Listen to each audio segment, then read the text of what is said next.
Una pineta si stende tra mare e terra, perfetta nella sua geometria silenziosa. Il terreno, coperto da aghi ordinati, racconta radici che trattengono l'acqua da giorni.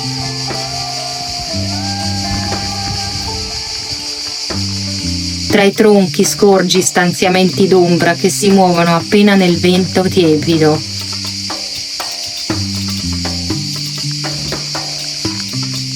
Nessun fruscio agente, nessun rumore innaturale, un equilibrio calibrato, radicato che resiste.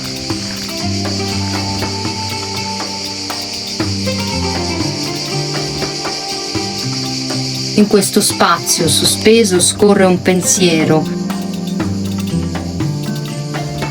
Quello che resta sano oggi non è un miracolo, è il testimone di un processo antico.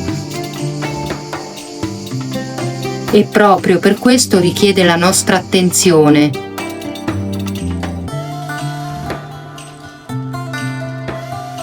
Nel 2025 il Canada ha registrato 3.346 incendi dall'inizio dell'anno, con una superficie bruciata di oltre 5,58 milioni di ettari.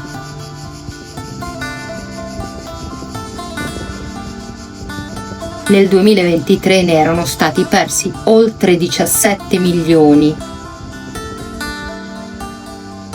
In confronto, la media storica si aggira intorno a 2 a 3 milioni di ettari annui.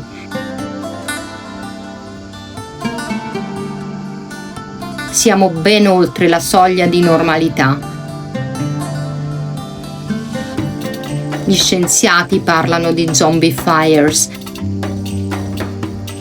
incendi che ardono sotto la neve e riprendono vita al primo caldo.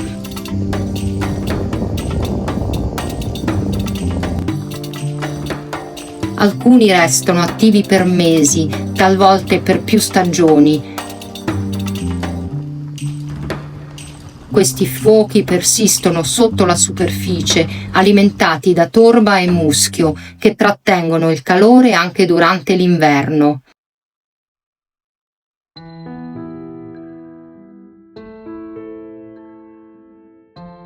Quando arriva il disgelo, riemergono dalle ceneri come spettri silenziosi.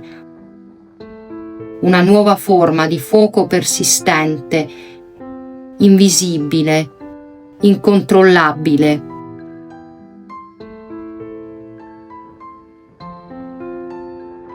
In Europa la mortalità degli alberi è raddoppiata rispetto alla fine del XX secolo.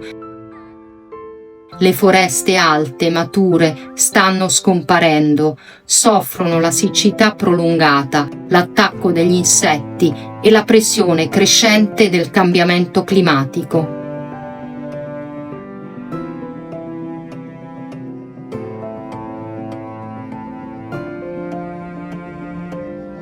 I tagli selettivi e le sostituzioni con piantagioni industriali ne riducono la resilienza.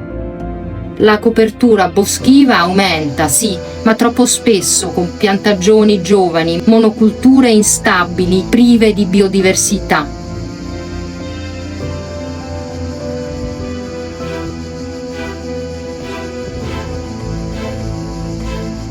Così le foreste diventano superfici, non più ecosistemi.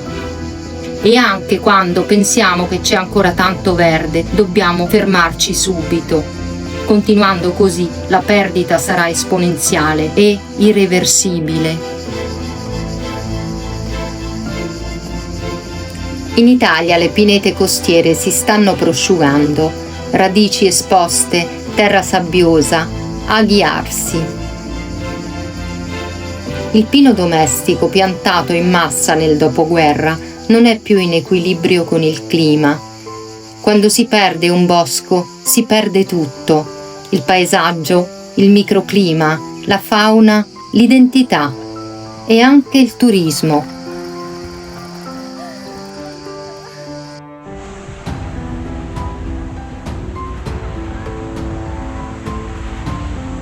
In Toscana, ad esempio, molte zone sono rese vivibili e amate proprio dalla presenza delle pinete.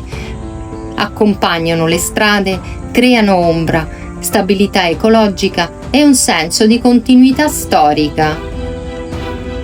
Alcune di queste formazioni, secondo studi storici, risalgono anche a epoche antiche, forse già romane. Immaginare questi territori senza alberi significa cancellare un ecosistema intero e la memoria collettiva di chi lo attraversa. In questa parte della Toscana, nelle antiche bandite di Scarlino, i boschi erano banditi già nel Medioevo, ma non per essere proibiti, per essere custoditi. La parola dice tutto: banditi dal taglio, dalla distrazione, dal consumo. Si raccoglieva, si cacciava, ma con misura, con rispetto. Si sapeva senza saperlo spiegare che ogni ramo era parte di un organismo più grande. Oggi quei sentieri ancora esistono. Si cammina tra le cete e i cespugli mediterranei, punteggiate da pini solitari, e sembra che nulla sia cambiato. Ma è cambiato tutto intorno.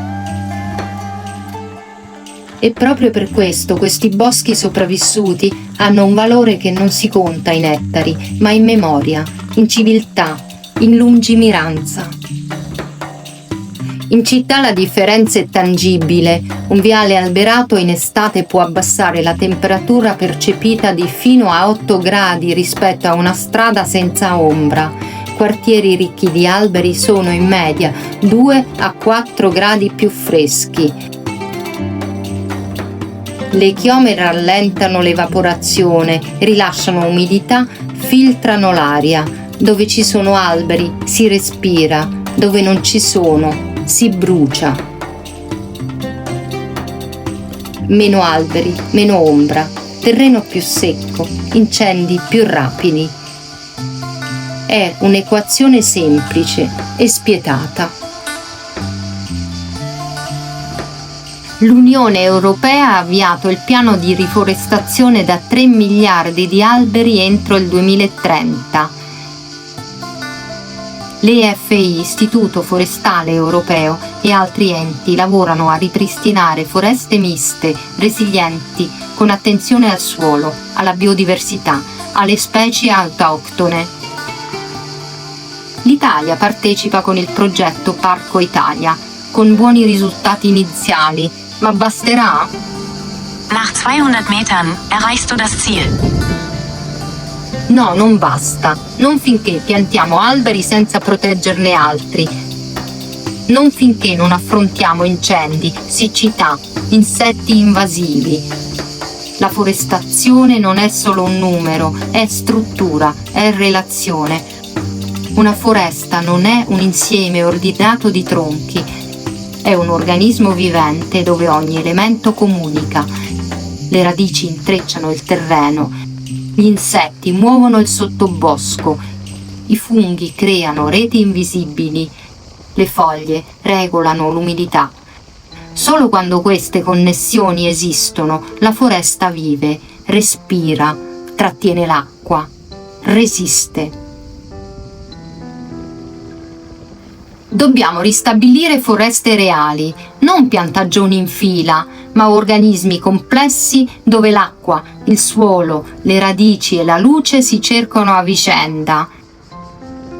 Difendere quelle esistenti con intelligenza e ostinazione. Usare il satellite come un pastore antico usava il cielo, sorvegliare, conoscere, reagire. Ricreare la biodiversità non come un gesto estetico, ma come condizione della sopravvivenza. Un bosco che ospita solo una specie è un edificio senza fondamenta. Serve una governance ecologica che non si limita a firmare accordi, ma ascolti chi i boschi li abita, li attraversa, li sa leggere come un libro già vissuto. E serve partecipazione, non un click, ma mani nella terra. Corpi nel paesaggio, presenza vera. Perché un albero piantato senza ritorno è come una lettera mai spedita. E solo ciò che tocchiamo ci resta addosso. Il declino delle foreste ha aperto varchi. Alcuni insetti proliferano quando il bosco perde resistenza. Come le locuste nella Bibbia, si diffondono oggi specie aliene che colpiscono pini, castagni, querce.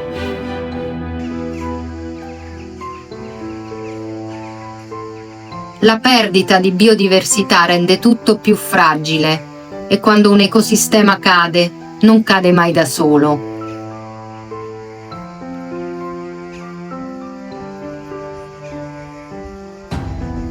Questo film nasce da una ferita, ma vuole essere proposta.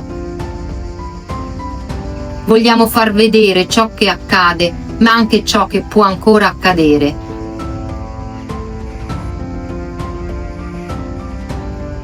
Ogni albero può essere un inizio, ogni gesto può essere politico, ogni immagine può ricordarci che senza foreste non abbiamo futuro.